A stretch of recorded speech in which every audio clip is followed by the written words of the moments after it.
इस साल 15 अगस्त 2022 को भारत आज़ादी का अमृत महोत्सव मनाएगा। मतलब इस साल इंडिया 75 का हो जाएगा, लेकिन आज इंडियन रुपीज़ यूएस डॉलर के मुकाबले 80 का हो चुका है। 1947 में जब भारत आज़ाद हुआ तो पौंड दुनिया की सबसे इम्पोर्टेंट करेंसी थी और तब एक पौंड के बदले 13 रुपये 37 पैसे बनते थे। उस समय अमेरिका और ब्रिटेन के बीच 1940 के एक एग्रीमेंट के हिसाब से एक पौंड से डॉलर की एक्सचेंज रेट $4.03 थी। इसलिए इन दोनों रेसों को डिवाइड करके हम इनडायरेक्टली इंडियन रुपीज़ में यूएस डॉलर का एक्सचेंज रेट मालूम कर सकते हैं। मतलब 13.37 को 4.3 से डिवाइड करेंगे तो आएगा 3.11। तो 3 रुपये 11 पैसे ये एक्सचेंज रेट थी भारत की आज़ादी के वक्त एक डॉलर के मुकाबले। उस समय इंडिया का एक्सपोर्ट और इंपोर्ट का बिजनेस पूरी तरह से पौंड में हुआ करता था, इसलिए तब इंडिया को एक्चुअली डॉलर की कोई रिक्वायरमेंट ही नहीं थी।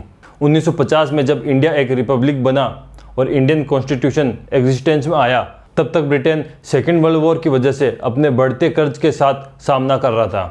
ब्रिटेन की इकोनॉमी इस कर्ज की वजह से काफ़ी प्रेशर में आ गई थी और उस प्रेशर ने वहाँ के एक्सचेकर के चांसलर सर स्टैनफोर्ड को पाउंड को डीवैल्यू करने को मजबूर किया।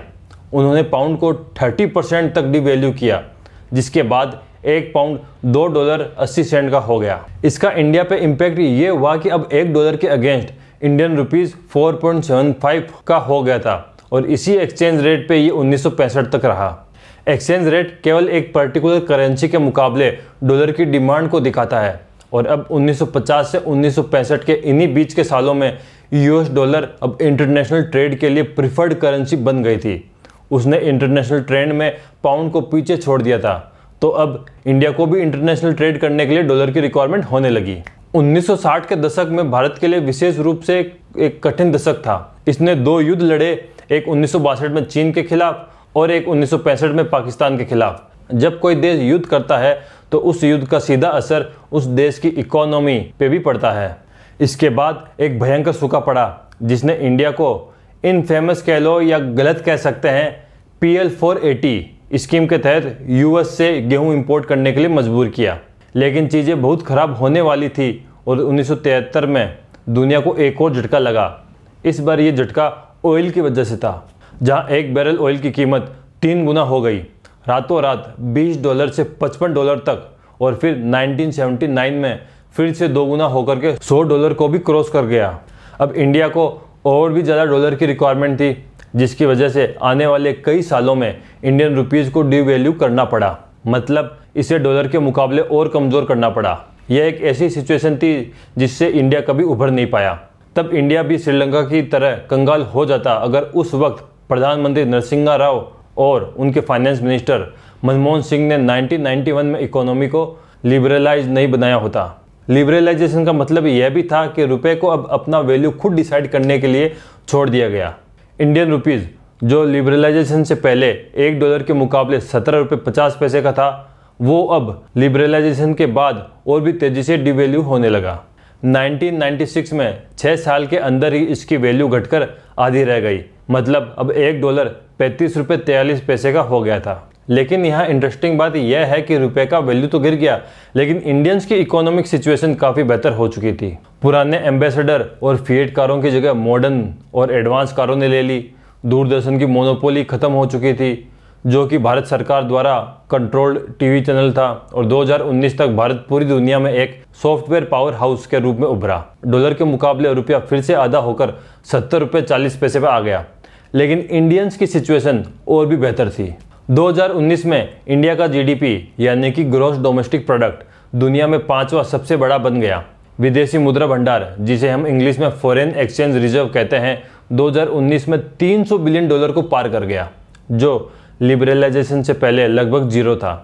भारत की गरीबी स्तर 1991 के 36% से गिरकर 2019 के 20.8% हो गया। तो देखा जाए तो डॉलर के मुकाबले रुपए का गिरना वास्तव में अपने आप में कोई बुरी बात नहीं है। रुपया हमेशा डॉलर के मुकाबले एक कमज़ोर करेंसी ही रहेगी, क्योंकि भारत एक करंट अकाउंट डेफिसिट वाला देश है, जिसका अर्थ है कि डॉलर की डिमांड इसकी सप्लाई से ज़्यादा ही रहेगी।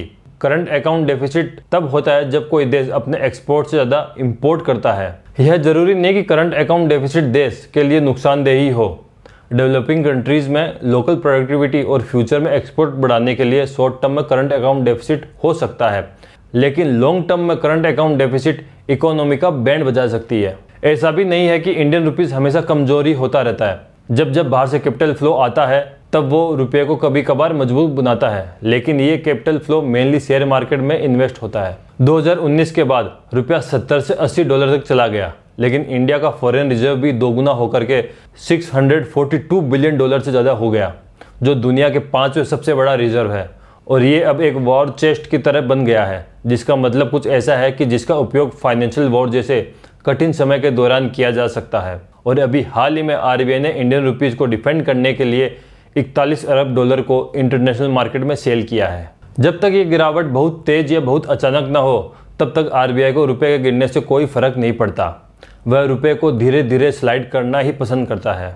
पाकिस्तान और श्रीलंका जैसे देश गंभीर संकट में हैं, जिसके बहुत सारे रीजंस हैं। उसमें से एक ये भी है कि उन्होंने अपनी करेंसी को काफ़ी लंबे समय तक बहुत मजबूत रखा, जिससे उनका एक्सपोर्ट इंटरनेशनल मार्केट में प्राइस कंपटीशन से बाहर हो गया। जब से यूएस फेडरल रिजर्व ने कोविड के बाद क्वांटिटेटिव ईजिंग को बंद करने की घोषणा की है, उसके बाद इन्फ्लेशन को कंट्रोल करने के लिए इंटरेस्ट रेट में बढ़ोतरी की है। उसकी वजह से फॉरेन फंड्स ने दुनिया भर के इमर्जिंग मार्केट को ऐसे छोड़ दिया जैसे एक तरह डूबते हुए जहाज को चूहे छोड़ देते हैं। फॉरेन फंड्स ने इंडियन स्टॉक मार्केट के साथ साथ डेब्ट और म्यूचुअल फंड से भी करीब 31 अरब डॉलर से ज़्यादा पैसा निकाल लिया। रशिया यूक्रेन युद्ध के बाद तेल की एक बैरल जो लगभग $60 से कम था, अचानक से बढ़कर 130 हो गई, जिसके साथ ही गोल्ड के लिए जो भारत का प्यार है, इंडियंस की गोल्ड के लिए जो डिमांड है, वो कभी भी डॉलर की डिमांड को कम नहीं करने देगा। हालांकि इस दुनिया भर की इकोनॉमी की माथापच्ची में डॉलर सभी करेंसी के मुकाबले मजबूत हुआ है। जहां दूसरे करेंसी में करीब 13% की गिरावट आई है, इन सब के बीच रुपया इस साल सिर्फ 7% की गिरावट के साथ सबसे अच्छा परफॉर्म करने वाली करेंसी है, जिसके कारण रुपया डॉलर को छोड़ करके बाकी सभी करेंसी के मुकाबले मजबूत हुआ है। लेकिन इंडिया की actual effective exchange rate RBI द्वारा फेवर्ड 40 करेंसी बास्केट से मापा जाए तो अभी भी 4% से ज़्यादा है, जिसका मतलब यह है कि रुपया वास्तव में डॉलर के लिए लगभग 83 रुपये का होना चाहिए। पिछले इकोनॉमिक क्राइसिस में डॉलर रुपये के कंपेयर में ज़्यादा अप्रिशिएट हुआ, इसलिए बैलेंस ऑफ पेमेंट को ठीक करने के लिए एक लॉन्ग टर्म सॉल्यूशन चाहिए। साल 2022 की अप्रैल से जून वाले पहले क्वार्टर में $70 बिलियन की रिकॉर्ड ट्रेड डेफिसिट हुआ था, जिसको काउंटर करने के लिए सर्विस एक्सपोर्ट और बढ़ाना होगा, जो लगातार साल दर साल बढ़ रहा है। हालांकि ये क्राइसिस, ये संकट टेम्पररी है। FDI, FII, venture funds, make in India, PLI, इन सब के सपोर्ट से ये सिचुएशन वापस सुधर जाएगी। इंडिया का जीडीपी और बढ़ेगा और फॉरेन एक्सचेंज रिजर्व धीरे धीरे $1000 बिलियन मतलब कि 1 ट्रिलियन के मैजिकल फिगर तक पहुंच जाएगा, भले ही करेंसी धीरे धीरे $100 तक गिर जाए। तो करेंसी की इस वर्ल्ड चैंपियनशिप में डॉलर ने सभी करेंसी को पीछे छोड़ दिया है और लगातार अपनी बढ़त बनाए हुए हैं। तो ये अब आने वाला वक्त ही बताएगा कि रुपया और डॉलर के मुकाबले में जहां डॉलर ने 80 रन बना लिए हैं, ये और कितने रन बना पाता है। क्या डॉलर इस मैच में अपनी पहली सेंचुरी बना पाएगा या उससे पहले ही इंडियन रुपीस डॉलर को आउट कर देगी। खैर, आज के वीडियो में बस इतना ही। मिलते हैं अगले वीडियो में किसी नए टॉपिक के साथ। तब तक के लिए धन्यवाद। जय हिंद।